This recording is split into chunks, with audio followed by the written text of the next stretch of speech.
હાલ દ્વારકા દર્શન કરવા જતા લોકો માટે એક દુઃખદ સમાચાર સામે આવી રહ્યા છે।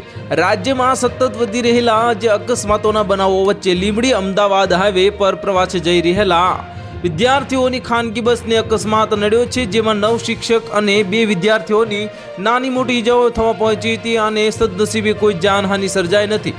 અકસ્માત સર્જાતા 108 એમ્બ્યુલન્સને જાણ કરી અને તમામને ઈજાગ્રસ્તોને હોસ્પિટલ ખાતે ખસેડવામાં આવ્યા છે।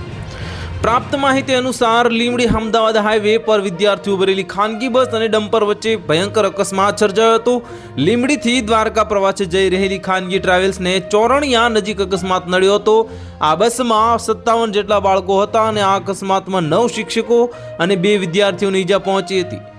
તમામ ઈજાગ્રસ્તોને સારવાર અર્થે હોસ્પિટલ ખાતે ખસેડવામાં આવ્યા છે અને અમદાવાદની જે અકસ્માતની જાણ થતાં જે પોલીસની ટીમ ઘટના સ્થળે દોડી આવી હતી અને પ્રાપ્ત માહિતી અનુસાર બનાસકાંઠાના સુઈ નજીક મોડી રાત્રે બસ અને ટેન્કર વચ્ચે અકસ્માત સર્જાયો છે, જેમાં રોંગ સાઈડ તરફથી આવી રહેલા ટેન્કર ચાલકે બસને ટક્કર મારી હતી। આ ટક્કર એટલી ભયંકર હતી કે બસ કચ્ચર ઘાણ વળી ગયો હતો। आ राजस्थान तरफथी मुसाफरोने भरीने राजकोट तरफ जती खानगी बसने सुई गामना उच्चोसण गमख्वार अकस्मात नड्यो हतो અને આ અકસ્માતમાં 26 લોકોને ઈજા પહોંચી છે, જ્યારે 3 લોકોના મોત નિપજ્યા છે। તો હાલ માટે આટલું જ। મળીશું નવી અપડેટ સાથે। જો તમને અમારા વિડીયો પસંદ આવતા હોય તો વિડીયોને લાઈક કરી દેજો, ચેનલને સબસ્ક્રાઇબ કરી બાજુમાં આવેલા બેલ આઇકનને દબાવી દો, જેથી તમને આવા સમાચારની અપડેટ મળતી રહે।